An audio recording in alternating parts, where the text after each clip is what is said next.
I have not found it necessary to use a minor mood-altering substance since May 1st, 2011. One of the hardest moments was certainly in the beginning. At that particular time, my daughter was 3 years old. She's 15 now. And I was really an unsuitable father. And they told me something, and that they word is very broad, whether it was out of treatment or was a sponsor in 12-step or those in my peer networks, that I really needed to put recovery first, really above my daughter. And it was hard to grasp at first. Well, this child means more to me than anything. I entered into this treatment center because I thought, this is my chance to be a dad. So that was tough. That was a tough period of time to really put myself first as what's really required in this can be arduous process at any given stage. But in the beginning, it's very heavy to take a look at myself and what I've done to my life, and the fact that I'm certainly unemployable at the moment, that I'm looking at perhaps jail time. In my case, I was, and then I was an unfit father. The community I grew up in, there was virtually no talk of addiction. And I know that happens in a lot of different communities. And so there was already a built-in stigma from a young age. The treatment center that I landed in 2009 had a recipe for success, and it was quite linear.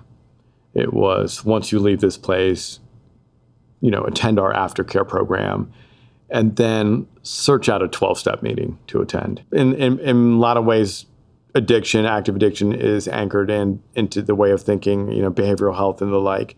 So it was a formulation of new behaviors and new habits, positive habits, habits that fostered a productive way of life, eliminating things for me in the order that they were killing me. And so for me, that was, eventually tobacco. And recovery looks different, certainly for me over time. It has taken on different shapes and forms. I joined in around 2013 into the peer certified peer track and getting educated, working in the field, a bunch of hours, that 500 hours are actually required for that state certification. So the peer process, for someone like me to be in a room and talk about my experience in active addiction, legitimizes the fact that it doesn't really look a certain way. The disease of addiction, alcoholism, does not pick and choose who it spares. So the peer group itself brings down the walls of hierarchy. It is the best way for me to sort of describe. We're often treated as objects rather than recipients. And we talk about that as peers and certified peers and the like, that we bring each other up. And so we are more recipients of one another's love and care and way of recovery in life that we try to foster with one another. So it brings down the boundaries, it brings down barriers, it brings down stigma.